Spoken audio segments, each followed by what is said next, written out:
Maraming na-engage muna. Aside from that, why we are happy? Because it's Sunday. Now, other than that, primarily we are happy because we know na naay mas happier, mas naay na imaya, kundi ang akong Diyos mo rin. Ang imaya siya, nakikita kanya, nangyari ko rin, ang nalipayon na kasi-kasi.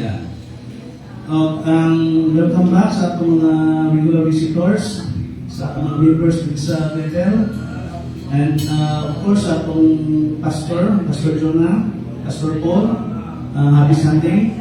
And we have our mission churches sa Luzon, we have Pasig, sa Visayas, we have Duval, sa Davao Region, we have 3, Katigil, Madang, at Kapugulo. So, nakay mga mission team na nakakaroon ko sa Katigil, si Brother Richard, yung family, si Brother Ray, yung family, na important na ginaanan.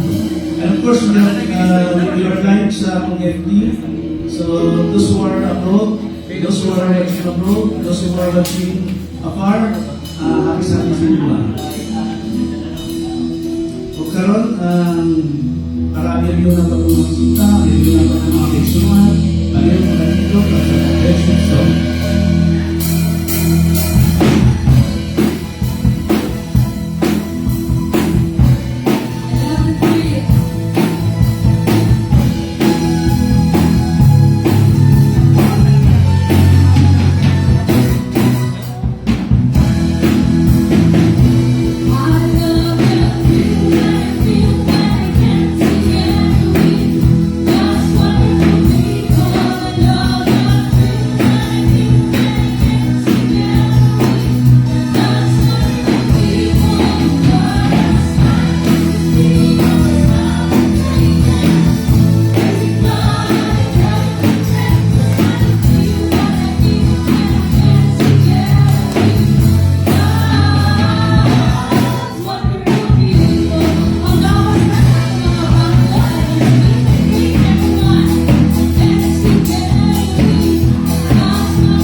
mata sa Ginoo before sa iyang harapan is because kinahanglan nato maging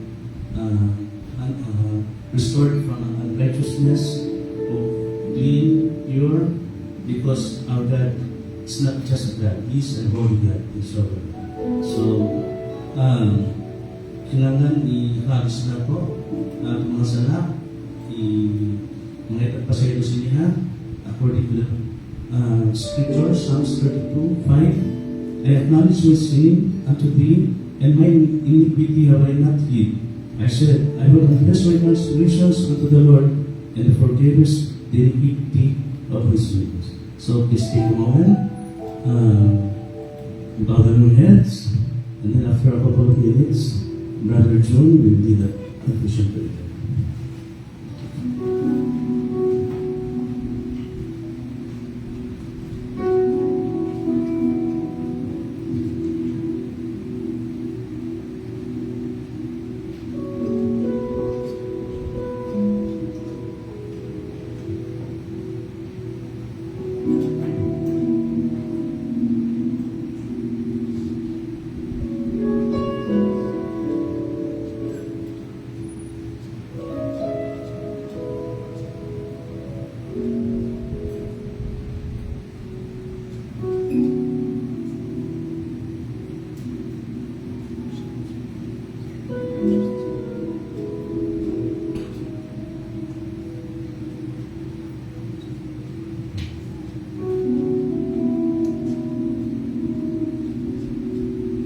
Galengong Diyos, Ginoo, salamat kay Lord. Salamat sa pamaayos ng mga kinabuhi, Lord, sa tibuong semana, Ginoo. Lumuang yung banan, Lord. Iproteksyonan mo. Salamat sa iyong grasya, Lord. O Lord, upani ang panagsimba, kawadlawa, Lord. Ikaw ang naasang naunga, Ginoo.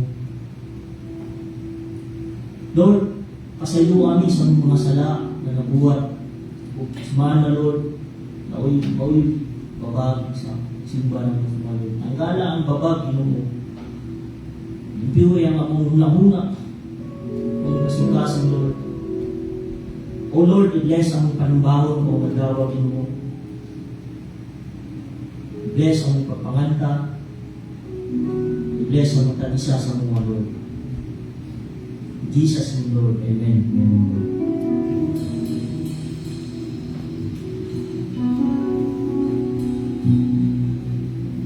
We Christians were looking for a pure heart. We are found to be pure for the presence of God. It's time for our presence worship.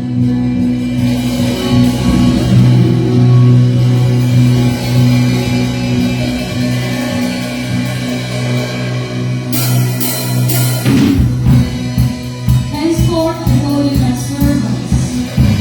For the servant knoweth not what his Lord doeth. But I told you, friends, for all things that I have heard of my Father have made known unto you.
lang kaginamit ng usahi. Ikaw, O Diyos, ang nagplasta sa among mayagaw na kinabuhi. Ikaw, Ginoo, nakakatag kahapsay, kalinaw ni ining tanan. Salamat Ginoo sa kahayag ni imuhang ipadangat o ibabog ini kanang. Salamat O Diyos sa bagong kinabuhi. Salamat sa kaluwasan. Salamat sa padayon mo nga pagsusinar ni ining tanan. Amo iyong ginaangkon ug busa ako sa ginapasalamatan nga kaning tanan nga buhat dili amo ug dili imo. Ikaw ang buha pag ni Ginoo pakyas ikaw lamang ang tanan. Busa salamat tungod kay ang kaluwasan dili pinaagi sa kung sa among mahimo apan pinaagi sa kung sa imong gihimo. Salamat o Diyos nga dili ang among kinabuhi ang nahimong bayad. Dili ang kinabuhi ni Kristo Jesus. Kung kay mao kini ang tapos tagbaw sa imong silot, sa imong kaligud-gud, sa ustisya, sa imong pagkabala. Salamat kung kay niya ang kinabuhi, mauna usab ang imong gitanaw at atigayon. Ikaw ang tanaw ni kanamo. Usa kami among padangat nga na kanimo ang among mga pagsimba, ang among mga pag-awit, ang among mga pagdayeg. Kumuti kami mapasalamatong ng gayon o kami nagmaya nining milagroso mabuhat. Salamat o Diyos na iyong itugod na dili lamang utog sa kaluwasan apan imo pang iyong itugod Ginoo nga kami magatubok sa among kaalam nga nakanimo sa grasya nga imong ipadamat nga kanamo.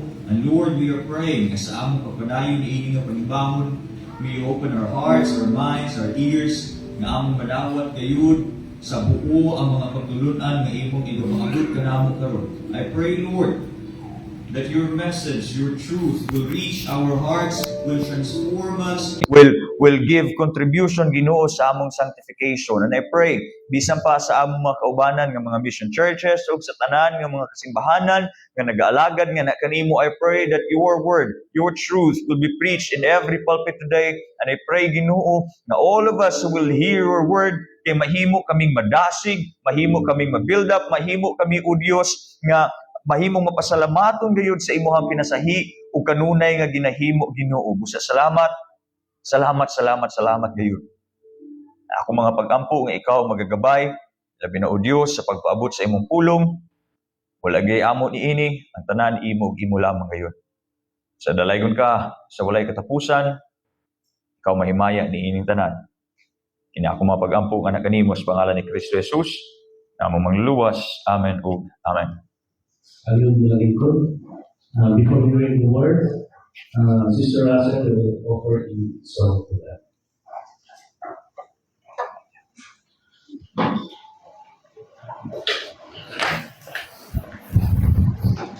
The title of my song is There is a Throne.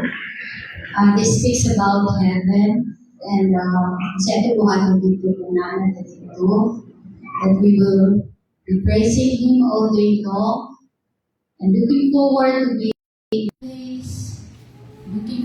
to meet Christ face to face.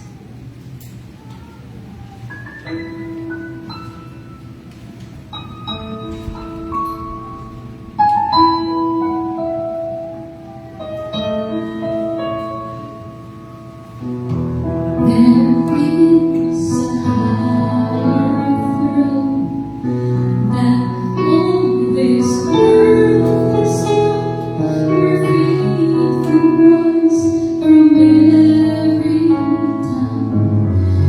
one day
Praise the Lord for that wonderful song. It is a hymn of a hopeful Christian, no? Looking forward sa kung sa'yo pag-ibon nato when we see our Savior face to face, the emerald courts and sapphire skies, but more than that, we will be seeing our Savior, we will be worshiping Him day and night. What a wonderful place it will be. There will be no more thirst, no more hunger, no more tears, no more pain. Although it's so good, introduction, medyo hilak at nakadali. But He will wipe away our tears. Praise the Lord for That and karon padayon kita sa atuang pagtuon sa pulong sa Dios as we continue our series about the Old Testament miracles mentioned about the miracles mentioned in the Old Testament. And as we are learning sa kaning mga milagro nga nahitabo sa Old Testament, at the same time we are also learning about the journey. No, napansin ninyo, we're not just learning about the miracles, but we are also learning about the journey nga nahitabo unsay gihimo sa mga Israelites, because with their journey are also miracles nga ginapadangat, ginapaabot ni Kristo. We have nakita na nato unsay gihimo sa Ginoo back in Egypt, and then paggawas nila sa Egypt, nakita nato ang gihimo sa Ginoo dito sa Mara, and then dito sa wilderness of sin. And then we have understood, we have learned nga hapit na gid sila, no? Although they took the longest route possible, but we have learned nga this is for their preservation. And there is a purpose as well. It is a symbolic nga sanctification, murag symbolic nga baptism nila before they will arrive sa mountain of Horeb, which is also called Mount Sinai. Kung asa dito i-formalize sa Dios ang iyahang covenant nga gihatag back in Exodus chapter 3, which was unsa ganito, that they will be His people and that God will be their God. And dito sa Mount Horeb, kana nga covenant, it will be formalized. So naa na ta almost end of the journey. Nakita na nato nga ang kaning mga gitugot sa Dios, this is part of their sanctification, no? The removal of Egypt which is inside them. Nahitabo na to dito sa Mara, kung asa human sa tulo ka adlaw nga pagbiyahe, wa gyud sila nakita nga water source kung asa sila pwede maka-refill. Then when they arrived in Mara, pait man ang tubig, pakyas, suko sila kang Moses. And kung inyo ma-remember, unsay ilahang reklamo dito, ana sila kang Moses, unsa man, patyon minimo dinhi. But then even before dito pa sa Red Sea, dito nireklamo na pud sila nireklamo na sila kang Moses, ilahang reklamo unsa man, patyon minimo dinhi. 2 times that they have accused Moses of attempted murder. 2 times already. And then we have arrived here in Rephidim. Exodus chapter 17, dinhi napunta sa lahi nga milagro nga gihimo sa Dios. But at the same time, another part of this journey towards not the promised land for now, but this is a journey towards the land, the mountain, kung asa i-formalize sa Dios ang iyahang covenant. This is another part sa journey towards Mount Sinai, also called as Horeb. So if you have your Bibles with you, please open it with me in Exodus chapter 17. Exodus chapter 17 verses 1 to 7. Ginahangyo na ako ang tanan sa pagpanindog. Again, we will be reading Exodus chapter 1 verses 1 to 7. Ako'y basa sa 1, kamo sa 2, sa 1 and so forth. Kita tanan basa sa verse 7. The word of the Lord says, "And all the congregation of the children of Israel journeyed from the wilderness of sin, after their journeys, according to the commandment of the Lord, and pitched in Rephidim. And there was no water for the people to drink."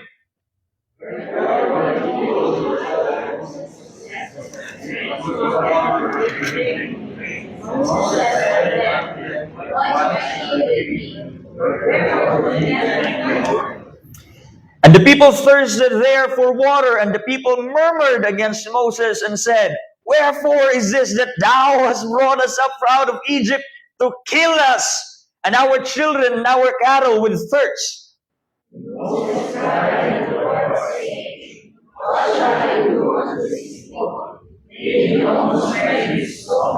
And the Lord said unto Moses, Go on before the people, and take with thee of the elders of Israel, and thy rod wherewith thou smotest the river, take in thine hand, and go.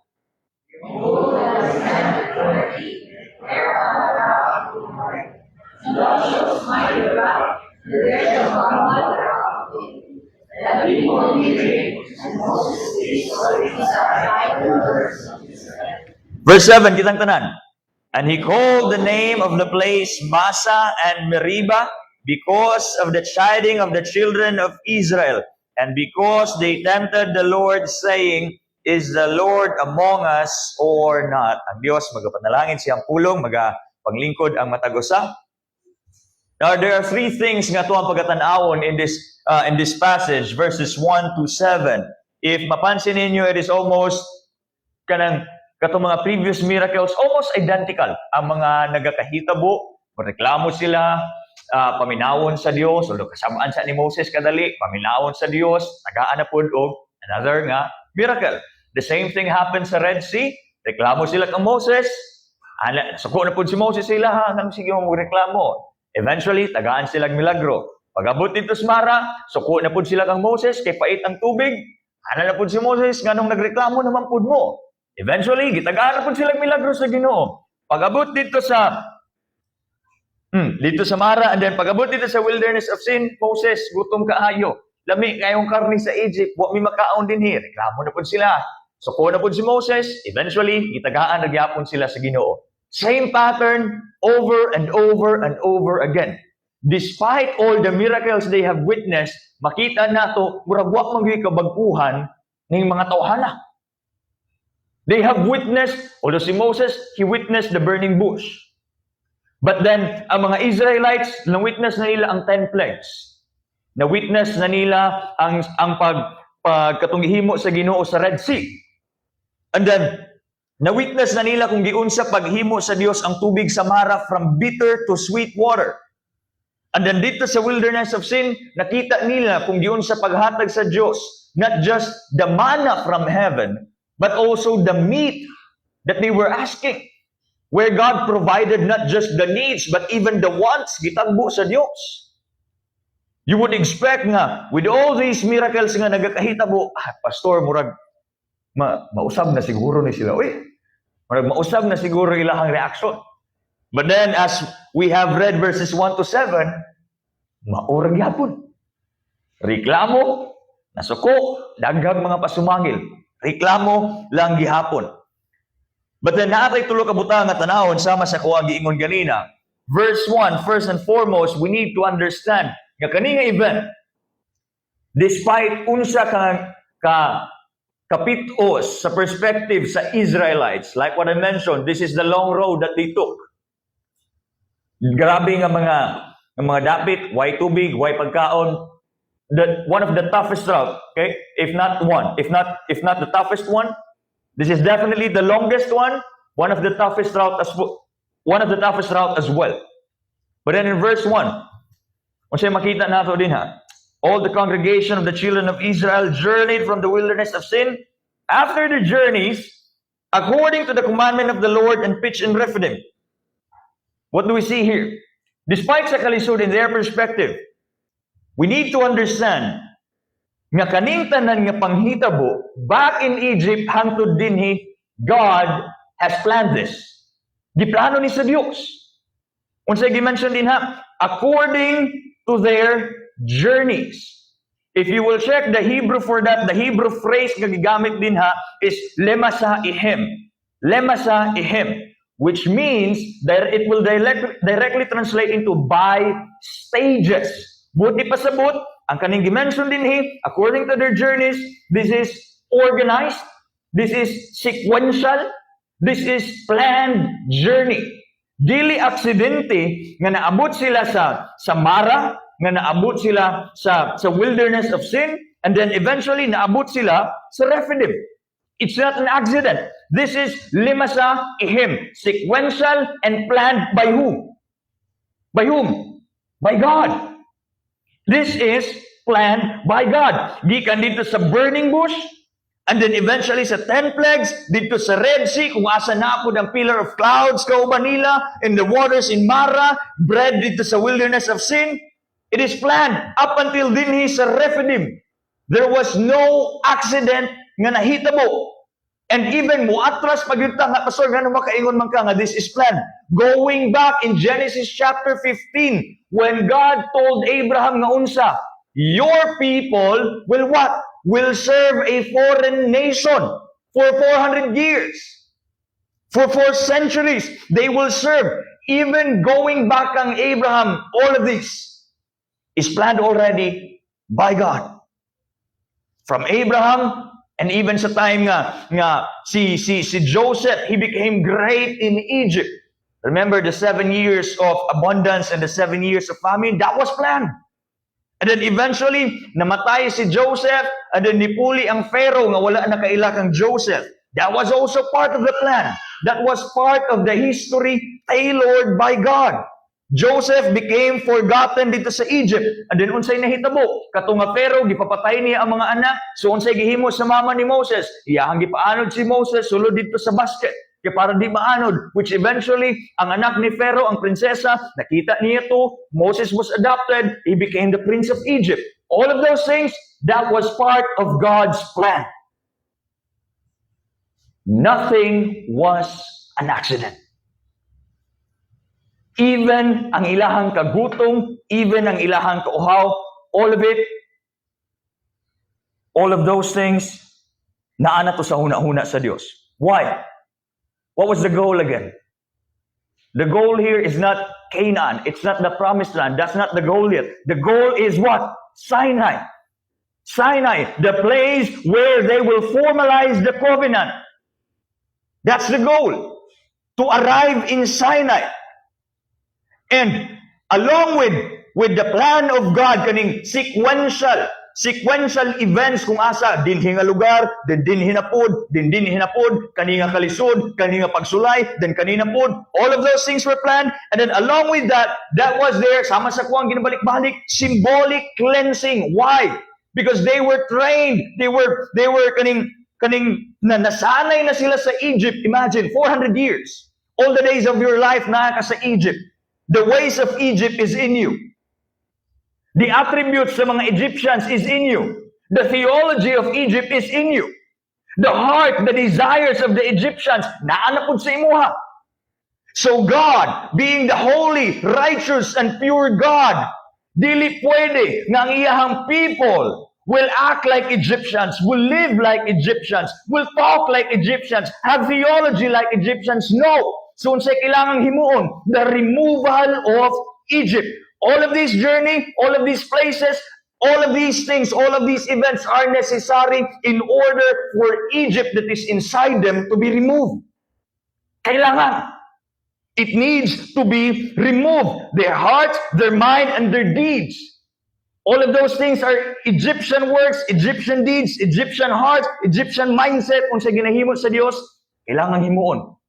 That's why unsay ginapadala sa Ginoo, ang kauhaw, ang kagutom, and then gibalik na po dinhi, ang kauhaw na po. Why? Why? Unsa may ilahang ginahimo diay? Remember ha, asa guys sila nagdako, asa sila nagtubo in Egypt. So may naa dito sa Egypt. Nile River. Nile River kung asa abundansya kanunay. Then later on, natuwa nang i-expound more. Sama sa mga yun, symbolic cleansing, removal of Egypt, mautong naabot sila sa Rephidim. Again, this was not an accident. This is part of God's plan. Kung sa day ang Rephidim, nganong sukok man kayo ni sila. Rephidim is a dry desert. It is even called a wadi. Kung sa maning wadi, kaning seasonal nga riverbed. Naay panahon sa isa ka tuig nga naay tubig dinha, nga naay sapa dinha. But in most of the times, uga. Unfortunately, pag abot nila dinhi sa wadi, sa Rephidim, uga pa sa tanang uga. Wa ni tubig. Now remember, gikan na kasamara. Gikan na kasamara kung asa ang pait nga tubig nahimong tamis. Kita nga readers, we would assume nga, ay, murag musalig na siguro ni sila sa Ginoo. Uy, gihimo na sa Ginoong tamis ang pait na tubig, dinhi way tubig, murag kaya naman siguro niya. Pero wala. Reklamo, gihapon sila. Dry most of the year, walay spring, there's no oasis, walay mga puno, there are no wells, walay food sources, nothing. Kabalunguon sa ang Rephidim is just a rocky, rugged mountain desert. Di lang ni katong disyerto, again ha, ang mga disyerto sa ilaha kasagaran pud bukid. Now, dili pag yun ni katong bukid nga patag. Dili pag yun ni katong bukid nga puro lang balas, pero patag lang tanan, dili. Ang iyahang bukid, ang ilahang yuta nga ginatamak-tamakan, kato pag yung yuta nga buak-buak, daghang tusok-tusok kay nga buak tungod sa mga volcanic eruptions, sa mga paglinog, sa kung unsa ba nga mga formation sa yuta. Buak-buak pag yun. Di pag yun patag, wanay tubig, wanay pagkaon, ikaw nga naglakaw dito, makayon ka, unsa naman ni? Sure na gyud ka Moses, mao na gyud niya ang dalan. Wa yun. And remember, asa sila naanad? In Egypt. Kung unsa itong iunaw ganina, where Nile was there. Nile existed. Nile River which gave life sa ilahang tamnanan, sa ilahang mga vineyard, sa ilahang mga kahayupan, ug sa ilahang panginabuhi. They were naaga ni mga fishermen during their time. Back in Egypt, they had Nile River who continuously sustained them every single day. And there was no worry nga sila mahutdan og tubig kay nganuman naa ang Nile River. But the Nile River was part of Egypt. So unsay kailangang himuon sa Ginoo to remove Egypt, to remove that reliance the same way nga sila nag-rely sa Nile River. God needed to remove the things that they continually relied on kay nganuman. They do not think of God. They keep on thinking about Egypt. Mas may pa dito sa Egypt na ay Nile River. Anong pag-abot dito sa Rephidim, unsa ganito, buak-buak na bukid, dili pag yun patag, ikaw nga way chinilas, magkasamad-samad yun ka. Why ayo? Why klaro? And if you are part of God's people, if you are part of Israel during that time, it was so stable back in Egypt. Pareho lang a cycle every single day. Tukag trabaho, uli ka sa balay, kaon tulog. At tukag trabaho na pod, uli ka sa balay, kaon tulog. Tukag trabaho, uli ka sa balay, kaon tulog. Pag-abot sa weekend, laag siguro kaon sabay mo himuon. Uli na po sa balay, tulog, prepare sa trabaho. Same pattern every single day. There's no worry. Wala anxiety, no anxiousness, what will happen in tomorrow, kaya nga naman, naman ang Nile River. Abundansya, di mahubas-ubas, naalang kanunay, flowing. Na pag-abot nila dinhi, uga, way tubig, batuon, buak-buak, way hayop, way tanong, watanan. So ikaw, nga Israelite, nga gikan sa Egypt, ing ato ka abundansya, then along with that journey na unsa nimo ang bation? Moses, nibiya mi sa Egypt para aning tanan. Hayahay kayo mi dito, abundansya kayo mi dito, aruhay kayo mi dito. Di mi mabalaka sa among ugma, ni hawa mi dito para ani, para sa batuon nga disyerto nga bukid. Ug ikaw Israelita ka uban ni nadili, dili pa kamo bati og ingon nato. Aren't we always thinking about our tomorrow? Unsao man ako pagpadako akong anak, unsao man ako pagkaskwela, unsa may kauno namo ugma. We're always thinking about our tomorrow. And then if we have getting stable nga work, stable nga business, stable nga source of income, wala na tagahuna-huna ana. Why? Why would we worry? Okay lang, padayon gasunod ang kwarta, padayon. Pero dinhi, they were relying so much on Nile, so unsay gihimo si Ginoo. He removed it. He removed the very source nga kanunay nilang ginasaligan. And same with Israel, I would say, if you are part of God's people, whatever stability nga naaana sa imuhang kinabuhi, if it starts to replace God, He can take it away. He can take it away. If you are relying on your work, on your business, sa imong profession, sa imong career, in your relationship, whatsoever nga naani mo, and then it replace God, it will replace God. If you're part of God's people, and then God wants you to honor Him, I would say one of the many things nga pwede himuon sa Ginoo is to remove that stability sa imuhang kinabuhi. Because if stability will become idolatry, again, if you are part of God's people, God can easily remove that for your own sanctification. But of course, if you're not a Christian, if you're not part of God's people, ay kabalaka. Di lagi na tanggalon sa Ginoo. Pwede ra ka pasagdan-anan niya diha. But then again, if stability becomes your idol, Christian, please take note. Please beware. God can easily remove it. Nga naman, our goal is Christ-likeness. Our goal is Christ-likeness. Whatsoever hinders us from being Christ-like, bisag unsa pa na nga butang, unsa pa na ka-stable, unsa pa na ka-rooted, unsa pa na ka-lig-on, if you are a Christian and it hinders you from being Christ-like, if God will remove it, He will. He will. Manang ayaw, kaayo og salig. Paliw ko pikpika sa imong katapad, ayaw kay salig sa imong trabaho. Nya pikpika imong tapad, ayaw salig sa imong negosyo, ayaw kay salig. Nya pikpika na po na imong atubangan likod nga in love kayo, ayaw kay salig sa imong kapares. Ayaw kay salig. Now, they all witnessed what was lacking. Nakita nila, Moses, way tubig. Moses, batuon. Moses, uga kaayo. Moses, way kahoy. Moses, wala ni. Moses, wala ni. Moses, wala ni. Puro ang wala ang ilahang nakita. Kung unsa pa to'y wala, mao'y ilang nakita. Di ba tayo nga na? Lord, wala lagi ko ani. Siya na. Lord, wala lagi ko ani. Kapila namang katuig, Lord, wala lagi ko ani. That's very ironic. Kaya again, kung unsa tong wala, mao'y atong makita. Same with the Israelites.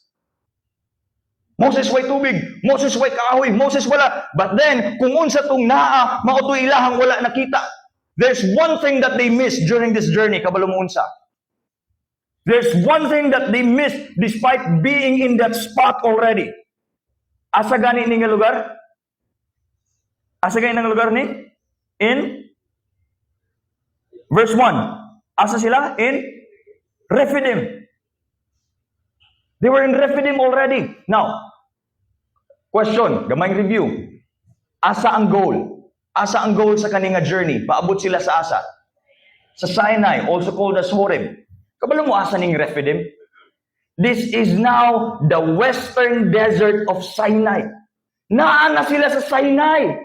Naana sila sa Horeb. But then they missed it. Why? They were so focused on what they were lacking that they missed nga naana di ay sila sa journey nila, sa destination, sa goal. They missed it. Kaya nga naman, they were not focused on God's plan. They were not focused on what was the goal. They were focused on what they did not have. Now as Christians, we keep on missing the blessing. We keep on missing mauna na niyang giplano sa Ginoo sa kuha kaniadto. Mauna na niyang tubag sa akong mga pag-ampo. We keep on missing those things. Kaya nga naman, we keep on asking for more. I want more, I want more, I want more. Kay di mangyud ka nga tagbaw. Ang imong kasing-kasing murag bukag nga ginabubuan og tubig, bisag pila pa na kabaldi sa tubig ang ibubo, wa gyapon na, di gyapon na mapuno kay nga naman buslot kanunay giuhaw, kanunay gapangita og dugang. They were in Rephidim already. They did not see it. Naana sila sa entrance padulong sa Horeb. Padulong sa katong specific na mountain, naana. Pila na lang ka oras. Maabot na sila. Pag humanaan nga adlaw ug nipadayon sila baklay, abot na gyud unta. But they did not see it. They did not realize it. Kaya nga naman, Moses, tubig, pagkaon, pasilungan. Kamay na lang yun ta. They did not see it, kaya nga naman. They saw the problems rather than the goal. They keep on thinking what was lost rather than what was planned. Sama sa kuwang ginabalik-balik, they had Egypt in their hearts rather than God. Now, kung sa man ang chaos nga naasi mo ang kinabuhi, spiritual, emotional, financial, physical, o gusto nimo nga mag-make sense ang kaninga mga butang, ayaw tanawa unsa ang wala. Look at God, look at His Word, understand the situation, ask your elders, ask your fellow church members, in order for this chaos to make sense. We need to rely on God. We need to rely on His Word. Kaya nga naman, if God plans it, sama sa nahitabo din He will always make a way for it. May it be salvation, provision, sanctification, and even the little things in life, if kabubuton sa Ginoo, ihatag o ihatag na. Of course, they are His people. Kabalo ang Diyos nga pag-abot din uhawon sila. The same way nga pag-abot sa wilderness of sin, gutomon sila. So unsay gihimo sa Ginoo gani, giplano na sa Ginoo nga kining mga migratory nga mga langgam, even though dili tumaw ang ruta, dito gud sila paagdion. Kay nga naman, to provide even for their wants. But then tungod kay sige sila reklamo, they miss it. Lisod na kayo ipasalamat kung gikan sa pagbagulbol ang imong gipanghayo. And then pag-abot din they arrive already, naa na sila, they could have rejoiced, but then unsay ilahang gitanaw, ang wala na pod. So unsay naitabo, reklamo. And as Christians, we can reflect on what happened din sa Israel, din sa Israelites. You keep on missing the things that God has given sa imuha because you keep on looking on the things that are not there. Nganong mangita mong yun ka sa kung unsay wala. Nga naman. And again, giplano ni sa Dios nga maabot sila sa Rephidim, nga unta na ay tubig ihatag dito. Giplano ni tanan. From Egypt, in the wilderness, and then pag-abot din sa Sinai, planado. It was a good plan. But then unsay nahitabo? Man ruined it. Ang nindot nga plano, nganong nindot man? For their sanctification. Right? For their growth. For the removal of the old ways. It was a good plan. It was the best plan. It was the only plan yun dapat. But then gidaot sa tao. Nga naman, kung sila ang ihimo gani. Verse 2. Wherefore the people did chide with Moses and said, give us water that we may drink. And Moses said unto them, why chide ye with me? Wherefore do ye tempt the Lord? Verse 3, unsa ingon? And the people thirsted there for water, and the people murmured against Moses and said, wherefore is this that thou hast brought us up in Egypt to kill us and our children and our cattle with thirst? There are some familiar words din hing, atuan na natunan last time. We have the word grumbling. Okay? Or ang dinhi kay murmuring. In other translation, it's grumble, ang dinhi murmur. But then we have learned last time, the Hebrew word for this is lun, L-U-N, which means, unsa gani, they lodged in it. They dwelt na dinha. Okay? This is not a kaning on-the-spot complaint, nahimo na ning habitual complaint. We have learned it already. Pag-abot din wa pag yuday, abi natog nawala na dito sa Mara. Kay gitubag naman ni sa Mara. Abi natog nawala na. Naagyo day gihapon. Wala nawala ang ilahang lun, ang ilahang habitual complaint. Pag-abot din sa Rephidim, naaragyo day gihapon. I can't help but reflect. Kita as Christians, kaning naatay sala nga gipasaylo sa Dios, and then naay grace nga gihatag in that. Same with Israel, abi na to, mamahala na to. Ha? Kasi eventually himuon ra din nato. So pasaylo na pod, grasyahan na pod sa Ginoo, himuon ra pod nato. Same with Israel. Then dili lang ang grumbling. We also have another familiar word din testing or test. We know nga from the Hebrew word nasa, N-A-S-A-H, which means to reveal what was in the heart. And sa previous nga mga passage, ang word nga testing, in the context, it is understood nga this is God testing the people, meaning iyahang ginapareveal kung unsay naa sa kasing-kasing, if it is still Egypt or if it is God na. That's why mo itong nahitabo sa Mara. He tested them in Mara. Unsay purpose? To reveal what was in their hearts. But then dinhi, sa Exodus 17, ang testing, it was actually used in a different context. Instead of God testing the people, kabalo mo sa inahitabo, it was the people who tested God. Unsay gi-mention din people thirsted, and then itong nangutana si Moses in verse 3. Unsay pangutana ni Moses? I'm sorry, in verse 3. Why chide ye with me? Wherefore do ye tempt the Lord? Tempting, another word for that is testing. From the Hebrew word yapon, ang tempting na, ang Hebrew word is the same way nga gigamit sa testing, nasa. Why do you test the Lord? Unsay gihimo dinhi sa Israel. They tried to see what was in the heart. Kumbaga, gipangayuan nila og ebidensya ang Ginoo. Ginoo, kung Ginoo gyud ka, pagaimig tubig karon dayon. Moto ilang gihimo. They tested God. Na motungon sa ingon ni Moses, why do you tempt the Lord? Kaya nga naman, unsay temptation ng ilang gihimo, they demanded water on the spot. Not request, demand. They became entitled. Na ay some sort of pattern nga nabuo. They wanted God to show them something, Lord. Show us something, give us water. Ang kabalo mo unsa tong kanang testing God, it's actually another form sa ritual manipulation nga ginahimo sa Egyptians whenever they would ask something from their gods and goddess. Ang mga pagano, they do not request something gikan sila ang mga Diyos-Diyos. They would demand it from them. They would do what was called ritual manipulation. Nga kung wala sila'y makita gani nga blessing from their gods and goddesses, na sila'y certain routine nga himuon, okay? And then, they would tell katong mga Diyos-Diyos dito, give us something, produce something tangible right now. They would use a formula kay para kani nga Diyos-Diyos muhatag dayon-dayon. What do you think was the formula nga ilahang gigamit? What do you think was the formula? From the Red Sea, nakita nato. In Mara, nakita nato. In Wilderness of Sin, nakita nato. So, ilang gamit nga formula? Ang ilahang pagreklamo. Ilahang pagdemand. Give it to us! Pagahin yani!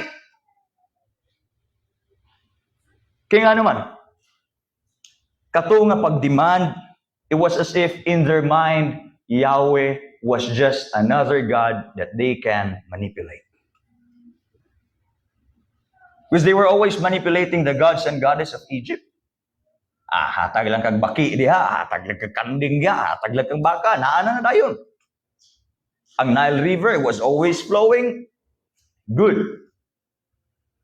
Pero dinhi, Lord, wa mi tubig, tagaan mi tubig karon dayon. The way of ritual nga ilahang na-adapt sa Egypt, ilahara pong gihimo sa Dios. Kaya nga naman, pag-abot kayo dito sa Red Sea, ana sila, way klaro. Way kaikyasan, Moses, wa kay ayo, unsa naman ni. Pag-abot dito sa Mara, Moses, pait ang tubig, wa mi ma-refill, unsa naman ni. Pag-abot dito sa Wilderness of Sin, Moses, way karni, gutom na kayo, unsa naman ni. Pag-abot na po sa Rephidim, Moses, wag yung tubig, way kahoy, wag yung tanan. Bati, pag yung kayo ning bukid nga to ang ginlaktan, unsa naman ni. The same pattern, over and over and over again. And every time they would demand God to give them something right away. Kumbaga ilahang ginaingon, when they tested God, God, Yahweh, prove to us that you are really God. Wala mo nahilasan sa ila. Diba? Hilas kaayo kaya nga naman. After all the miraculous things that God did for them, Israel dared to ask God, to demand God nga unsa i-prove ang iyahang sarili. After what they witnessed sa Red Sea, sa 10 plagues sa Egypt, dito sa pillar of clouds nga nagukod-gukod. Hilas kaayo, they dared to ask God nga unsa to prove himself kung tinuod ba gyud siya nga Dios. Dili ba yung narapod tatanan? Whenever our closest relative becomes sick, Lord, kung tinuod ka nga Ginoo, ayuhain taon siya. Ha? Nganong mag-agad man sa iyahang kaayuhan ang pagkatinuod sa Dios. Lord, kung tinuod ka nga Ginoo, tagahin tao may pangkaon na mo ugma. Itugutin tao nga na ipang-tuition ako ang bata. Ang pag-eskwela sa mga bata mo ay mag-agad kung tinuod ang Dios. Lord, kung tinuod yun ka nga Ginoo na ako, ipapromote in taon ko. Lord, kung tinuod ka Ginoo, tagayin akong kuyab, tagayin akong kasawa. We keep on basing ang pagka-tinuod sa Diyos, ang pagka-Diyos sa Diyos sa mga butang na taphaw lamang. Ginakumpara nato ang pagkabalaan sa Diyos sa ato ang tawhanong panginahanglanon. Lord, lisod kaayong ministry, kapoy na kayo, burnout na ko. Kung tinuod yun ka nga Ginoo, palihog. Himuan na, idugang na. Like the Israelites, we cry unto God. No, not just cry. We test God by asking unsa, God, do something right now. Pamatudi nga ikaw Dios.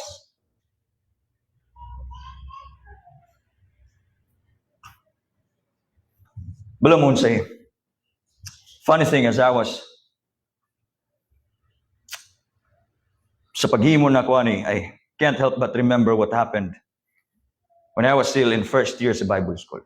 Pag first year kaya ka sa Bible school, natong bakag arrogante. You have all the visions in mind. Lord, kuha, first year Bible school, Lord, hindi mapastor na ko, sigurado gid ko mahimo ang pinakahaog nga magwawalis Pilipinas. Ang Peter Tanchi, wara na, masikat ko sa tibuok kalibutan, mga permero na akong 5 katuig, danay mga 3 siguro kasimbahan matukod, dako kayo mga simbahan na. Baga kayong now. But then every night, bulong mo sige nahimo na ako sa Ginoo, Lord, kung tinuod nga gamiton ko nimo, palihog karon dayon pakita iko ang anghel nga mohatag sa kani nga mensahe nga imo kong gamiton. Ay, kahilas. Si Pulkit nangayo og anghel nga magpakita. And every time I will think of it, kaingon di ko, huy, kaluod, kahilas. Ngingig. And every time, kita mga Kristohanon, we have many things, many aspects in our life noon sa ingani po. We demand from God to show us something, to do something for us, kay para nagyod matagbaw ang ato ang panginahanglan, matagbaw tungod sa nato sa itong kasing-kasing nga unsa, kung tinuod ba gyud ka nga Ginoo, sige daw bi, pakitai daw ko ani, sige daw bi, ihatag ko ani, murag ka ng bata nga ginailad nimo, sige daw bi, tagaan ti kag lollipop, sayaw daw. Sige daw bi, kung kaya nimo ambaka daw ni, abuta daw ni. Mura na to sa tamo sa terminology, murag nato ginainto-into ang Ginoo. Ginailad-ilad. Sige daw, be, sige daw, Lord, sige daw, Lord. That's what Israel did. They tested the Lord. And dili lang kana. Naisa ka word din nga nidugang. We are familiar already with grumbling, lun. We are also familiar with testing, nasa. But then ay another term din nga nisulod. What's the word? In Exodus 17 nga nakita ninyo nga bago. In King James, it starts with letter C. What's the word there nga makita ninyo? Verse 2. Chide. Another English term for that is they quarreled against the Lord. Against Moses. But then Moses said, if you're quarreling with me, you're quarreling against the Lord. Kalbo mo say, kanang Hebrew word nga gigamit din ha? It's riv. R-I-V. Asa kasagaran ginagamit ning riv. It is actually a legal term for them. It is a legal term nga unsay mahitabo. Kung ikaw nga tao, imong kasuhan ang kani nga partido. Muhimo ka og riv. So ang nahitabo, when the people chive When the people chide with Moses, when the people chide with God, wala lang sila nga nakiglalis, ang ilahang gihimo, ilahang gikasuhan ang Dios sa legal nga pagkastorya. Ilahang gipasumanginlan ang Dios, kabalo mo sa ilahang pasumangil? Nga ang Dios daw, He was not faithful sa covenant nga iyahang gihatag. Ang gikaso nila sa Ginoo, they chided with God with what? With what accusation? With covenantal unfaithfulness. Ang Ginoo pag yun ang dili faithful. But that's what they did. Pastor, diyon sa manimo pagkabalo nga kaning covenantal unfaithfulness ang ilahang gihimo. Well, you will read verse 4. You need to read verse 4. Unsay naadi na? Moses cried unto the Lord saying, "What shall I do unto these people? They be almost ready to stone me."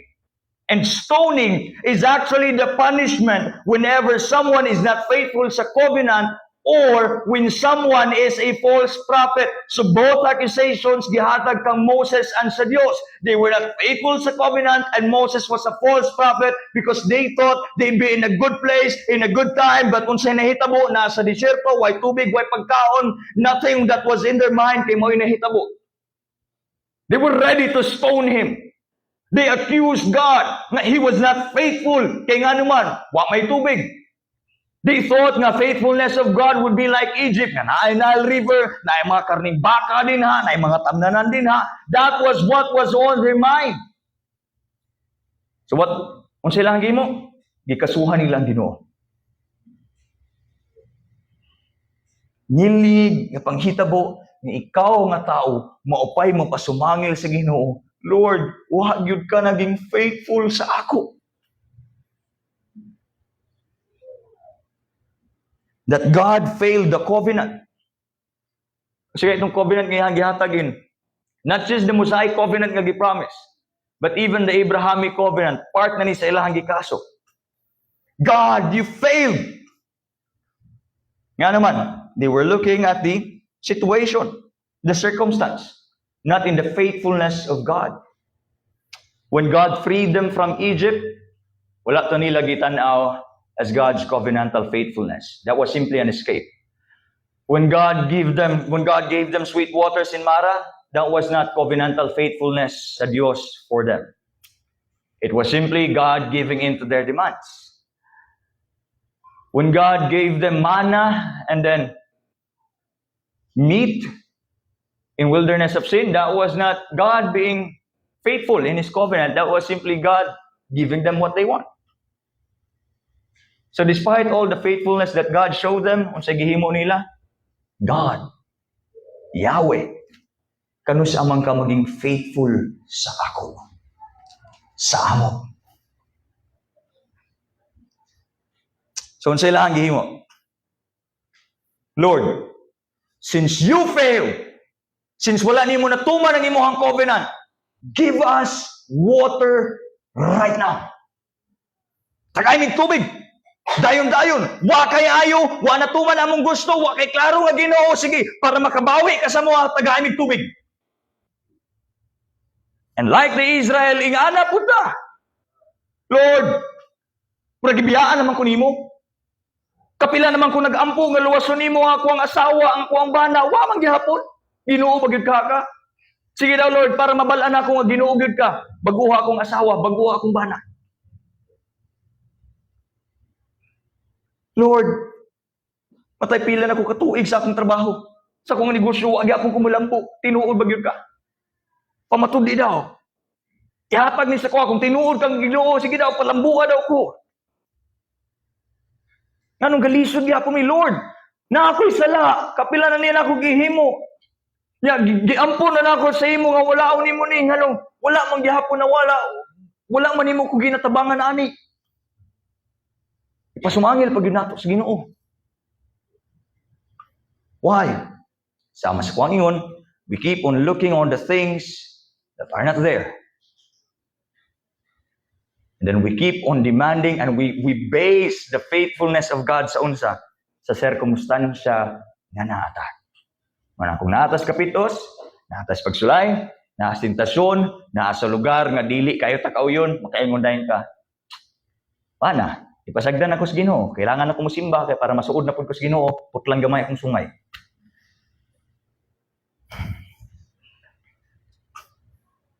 All we do is ruin His plan. Kaya nga naman, we can't wait. We are selfish.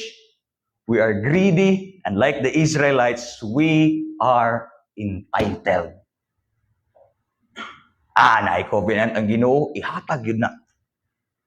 Wala mo kinsay mga pinaka-entitled ng mga tao, pinaka-entitled ng mga Kristohanon. Itong nagsigig sugo sa Ginoo nga, ayuhon dayon ang tao right away.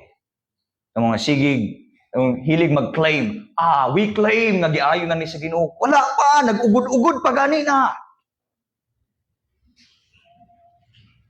We can't demand God to do something simply because wala ta nakauyon sa sitwasyon. We keep on ruining the good plan of God because of our selfishness, because of our greed, because of our impatience, because of our sinful nature. Mahina lang, wa din natapos. Verse 5.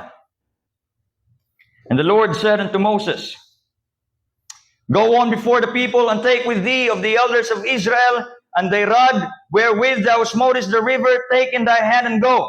Behold, I will stand before thee there upon the rock in asa? Horeb, tanawa, naa na sila sa lugar. Katong Rephidim, entrance na to padulong sa bukid kung asa sila angay mo adto. Dukol na lang yun kayo. But they did not see it. Kaya again, sige ragreklamo. Pero unsay gihimo sa Ginoo, may na lang, dili lang kutob dito sa ruin sa plano. God also restored it. Unsay nahitabo dinhi in verse 5. In verse 6, after the verse 6, Behold, I will stand before thee there upon the rock in Horeb, and thou shalt smite the rock, and there shall come water out of it, and the people may drink. And Moses did so in the sight of the elders of Israel. Asa gihimo ni? In Horeb. Before whom? Before the people. The word used there is abor. This is also used sa judicial or sa legal nga context. It means this was a public act kay para kaning mga tao mahimong witness. Remember, gikasuhan nila ang Dios. Rev, gikasuhan nila ang Ginoo. So unsay nahimo ni give in ang Ginoo? Wala. Kabalo mo sa gihimo sa Ginoo. Nay nahitabo nga legal battle din. Okay? Sige. Kasuhan ko ninyo. Call upon these witnesses.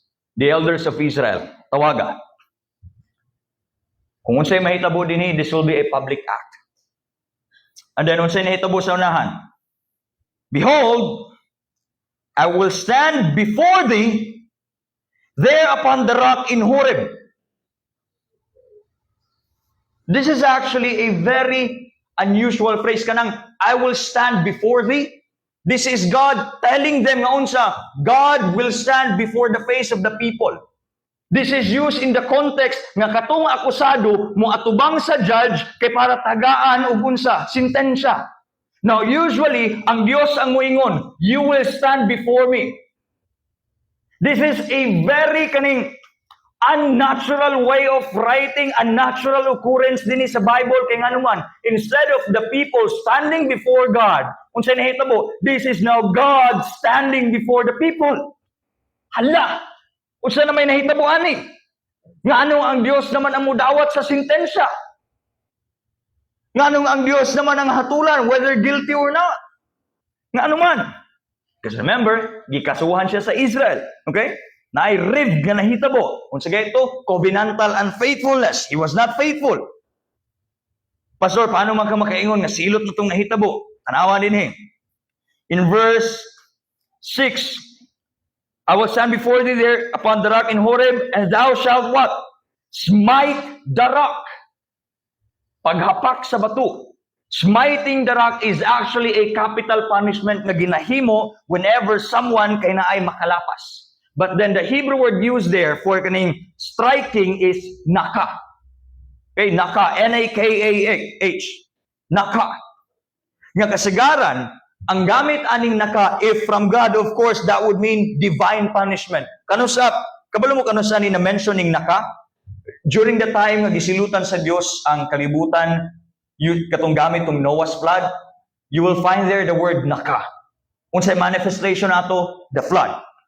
Pag-abot sa Sodom and Gomorrah, you will find the Hebrew word there, naka. Unsay manifestation, katong pag-ulan sa brimstone and fire. That was the manifestation of God's naka.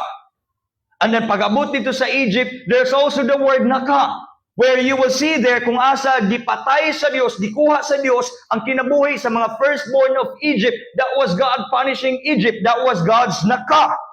So in this time, ang Dios ang musilot sa silot nga siya na po'y muhatag. Because supposed to be, asa dapat ihatag ning naka to the enemies of God based on what we have understood sa previous na mga examples. Kinsay enemy din sa Dios? Israel. Kaya nga naman, they were blaspheming God by telling Him nga unsa, He was not faithful, He is not the true God, nga iyahang gimension in Exodus chapter 3. Israel committed blasphemy, punishable by death during their time, punishable by naka. So when God stood before men during this time, it was not because He was guilty. It was because He took place kung asa ang Israel dapat ang mustan dito. He was not about to punish His people. Naapa siya mas maayo nga plano. But then He is also a holy God, a righteous God. Dili pwede nga kanang righteousness, kanang holiness, kanang justice ipagpaliban lang. So sa may kailangang mahitabo, someone needs to take on the wrath of God, the punishment of God. Ang problema, no one is qualified to take the wrath of God. So what did God do? He took the wrath upon for Himself. So He took the smiting, the striking, the naka, na supposed to be para sa Israel, pero sige mo sa Ginoo, sige, instead of kamo, I will stand before you. I will take the wrath nga dapat sa inyo, you blasphemers. You blasphemous people nga angay silutan, you ungrateful people, you people who are greedy, selfish, and impatient, kamo ang angay silutan. But then again, God, who is rich in mercy, He took their place in their behalf. Because He is merciful. Wala na lang gisilutan. But then because He is also just, iyahang ang silot gipadangat, but then upon Himself, remember, unsay nahitabo gani, behold, I will stand before thee upon the rock in Horeb. That was Him taking the place of Israel. And then unsay nahitabo, thou shalt smite the rock, buti pa sabot, punishment going towards that rock, o kung kinsa man ang nitindog dito, in this case, God, and there shall come water out of it, tanawa. There's mercy. When God took their place, that was their mercy. But then there's also justice. When God took that punishment, that smiting, that was justice. But then there's also grace. Kaya nga naman, after justice, unsay nahitabo, water came out of that rock. Even in the Old Testament, the gospel was seen when God took the place of the Israelites. He took the punishment upon Himself. And then He also gave them water to drink. May na lang. Wala lang kutob dito sa ruin. God also restored Israel despite their blasphemy. Ano gihimo man to sa Ginoo? Tungod kay ni-give in siya sa ilahang demand? Tungod kay nahadlok siya sa kaso? No! Iyahatong gihimo because He is God. Iyahatong gihimo because Israel cannot take the punishment na kung sa itong ihatag sa Ginoo. Remember, after this couple of scenario din when Moses went to Mount Sinai, pag naog niya sa sugo sa Ginoo, Moses, tabuni imo ang naong, taptapi imong naong. Kaya bakita sa mga tao ang kasidlak sa imo ang kaanyag, mga matay sila. He was merciful to them. Ang radiance lang ganito, ang glory lang to. How much more sa full punishment? And remember, kaning tanan, kabalo na ang Ginoo nga mahitabo ni. Kabalo gyud ang Ginoo ang Israel gahigulo. Unsa ganitong na-learn nato sa first point? Kani nga events kay unsa 5 sa ihim. sequential, organized plan. So this is God, unsa. This is part of the plan already that He will show to Israel, unsa. He is merciful, He is also just, but then He is also gracious. This was part of what God was going to do. But then even without their testing and grumbling, He would still provided water for them. Because again, this is part of the sequence, this is part of the plan. Because the goal was for them to reach the mountain in Horeb. Now, of course, if ang Diyos giplano na tagbuo niya na tanang panginahanglan, if He will see nga ang iyang katawhan kay nanginahanglan og tubig, ihatag niya ang tubig. Kung kinahanglan niyang tungaon ng tubig, tungaon niya ang tubig. Kung kinahanglan niyang tagaan og karni, tagaan niya ang karni. If it is the plan of God, He will do it. It is part of His plan. The only reason nga naay pagbunal sa bato nga nahitabo is because of Israel's sin. God did not compromise. No, wala nangitoy ang Ginoo nga nanggamay sa reklamo sa Israel. No. He was merciful. Aside from that, He gave them water too. Pero pastor, sa may punishment ato Gihapak raman ni Moses ang bato. Mabaw raman kito para sige Ginoo niya bato ra gihapak kung sa may epekto ato sa iya, di ba? Bato raman to gihapak og stick. Katong baston ni Moses ngayang ginabitbit kanunay, mao raman to gihapak sa bato. Pastor, kung sa may punishment ana nga makita nato, 1 Corinthians chapter 10 verse 4 tanawa. This is Apostle Paul telling the Christians in Corinth, and did all drink the same spiritual drink. From where? For they drank of that spiritual rock that followed them, and that rock was Christ. What happened in Rephidim, it was not just God dealing with Israel, it was also God foreshadowing what Christ is going to do at the cross of Calvary. Nga in that rock, smitten by God Himself, punished by God Himself. That was actually Christ taking our place. Kaya nga naman, dili na itong makaya ang silot sa Diyos. So kinsay qualified nga modawat ato? Of course, the man God, Christ Jesus. 100% man, 100% God. He lived like us, but then He committed no sin. But then He is also God. Kabalo mo unsa naka kung sa atuwa pang pagkasulti ka ng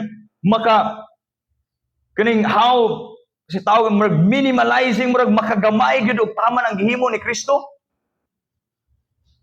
He became human for our sake, for the punishment nga iyahang madawat. That was not necessary. If Adam and Eve did not commit sin, ang personhood ang humanship ni Christ, ang human nature ni Christ, that wasn't necessary na unta. It became necessary only because Adam committed sin, and that sin was transferred to us, and we keep on sinning. Therefore, someone needs to be punished. Pero dapat ang katong i-punish, maliban sa eternal siya, kailangan niya nga unsa to fulfill the law. Therefore, must be human. So kinsa may human nga also eternal. Christ is human. He fulfilled all the law. But then He is also God. He is also eternal. Siya'y nahimong qualified. So He took our place. And there we see mercy. We see justice. And we also see Christ. That in that rock, we drank of that spiritual waters. That's why He is called what? The living water. In Horeb, they saw mautong tubig nga nitagbaw sa ilahang kauhaw. But then in Christ, He is our rock na mo'y nitagbaw sa atong espirituhanon nga kauhaw. Isaiah chapter 53, verse 4 to 5. There we see Naka. Surely, He hath borne our griefs and carried our sorrows. Yet we did esteem Him. O sige mention sunod. Stricken, smitten of God, and afflicted. Verse 5. But He was wounded. He was wounded for our transgressions. This is Christ taking our place. He was bruised for our iniquities. The chastisement of our peace was upon Him, and with His stripes we are healed. It was the water that came from that rock that gave us healing. It was the blood of Christ that restored us. So you see, Old Testament is not just about the moral lessons that we can learn from it. It's also about what God has planned eventually to be fulfilled in Christ. And there we see, we're not Moses. Nga naatay mga tao nga ginalid, and then eventually mga tao reklamador, kita gyud ang hero din. No, we're not Moses. Masamot dili kita ang bato. Nga nayo ba mo ingon, kita gitong bato nga every time hapakon ka sa mga pagsulay na itubig mo aga sa imo para mahimo kang panalangin sa uban. No, you were never the rock. Kinsa ta dito, we were the Israelites. Nga kanunay nga reklamo, naanay mga panalangin, naanay mga milagro nga nahitabo, kapila nagipasaylo, nagsigir ang gihapog reklamo, but thankfully, God is merciful and He's also gracious.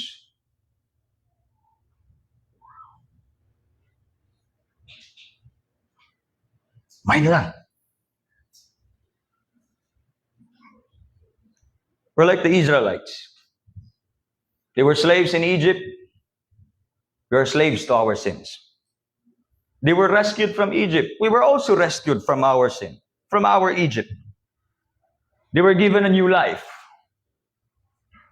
So did we. But then in that new life, they grumbled, they even tested God. So did we.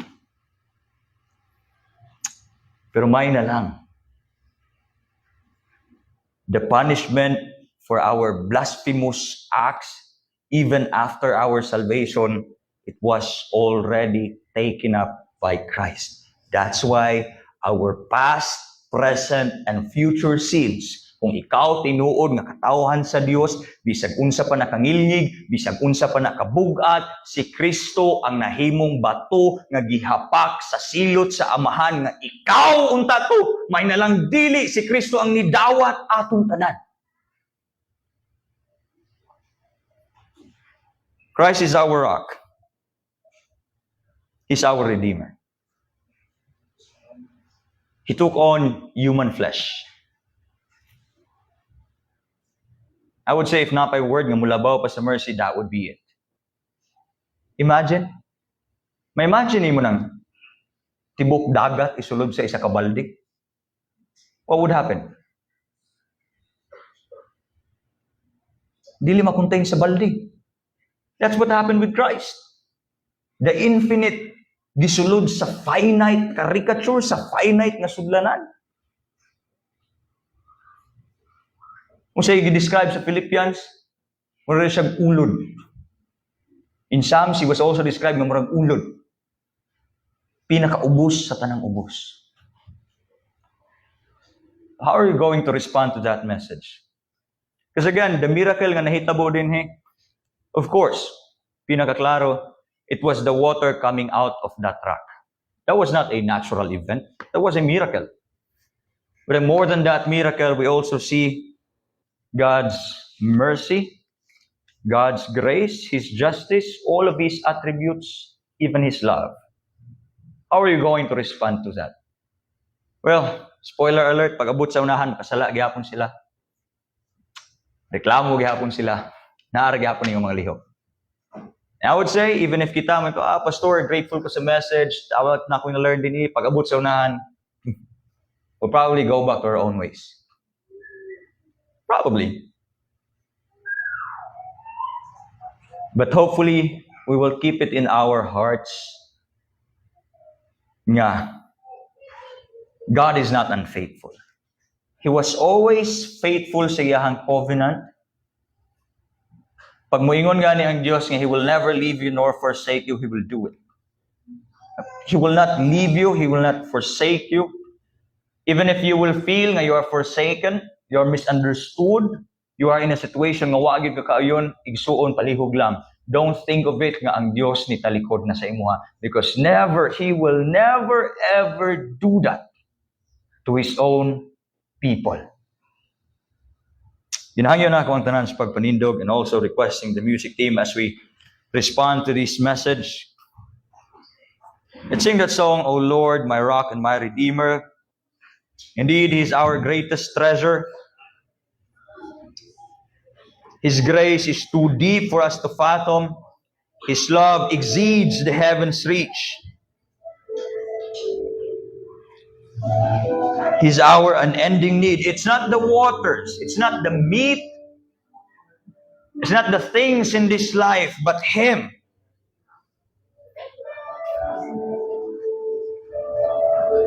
He's our gracious Savior. Like what we have read in Isaiah 53 and 1 Corinthians 10. He's our gracious Savior of our ruined life.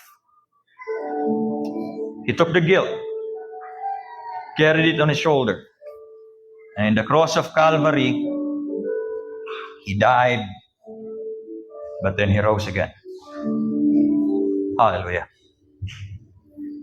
Oh Lord, we're up to my Redeemer, greatest treasure of my longing soul. My God, like you there is no other. Truly life is found in you alone. Your grace, Your grace, a well too deep to fathom. Your love exceeds the heavens reach. Your truth I found. my highest good and my unending need. And again, the national praise. Oh Lord, my rock and my redeemer, strong defender of my weary heart, my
Diyos nga may hugmaw ng tanan. O Amahan nga, nagapasalamat kami kanimo tungod sa imuhang pagkamatinumanon sa among kinabuhi. Mahal na nangitlog ampo kami nga ikaw gayud uban ka namo sa kanunay tungod kay sama sa among nadunggan karon ang mensahe. Bisan pa kami o Diyos mga Kristohano na pananaari hapon ang tawhanon namo nga kinaiya sama usab sa nadunggan namo nga mensahe sa imong mga tawhan Israelites. Bisan pa ihatag na nimo ang tanan, itagpo na nimo ang tanan nila nga panginahanglan, mga yamog mo panihap sa gihapon Ginoo, murag itaptapan ang ilahang mga mata kay wa nila makita ikaw nga mao ang ilahang Diyos ug manluluwas. Among kinabuhi usab karon Ginoo, mayon ana usab gyapon kung moabot kanamo o Dios ang dagkong problema nga di masinat di kinahanglan pag yun Ginoo nga ang imuhang pulong, ang imuhang grasya nga mo kanunay nga mo hatag mo sustain kanamo sa tanan namo nga panginahanglan espirituhanon mahal ng Ginoo. Pasaylo kami o Diyos sa mga panahon nga diin kami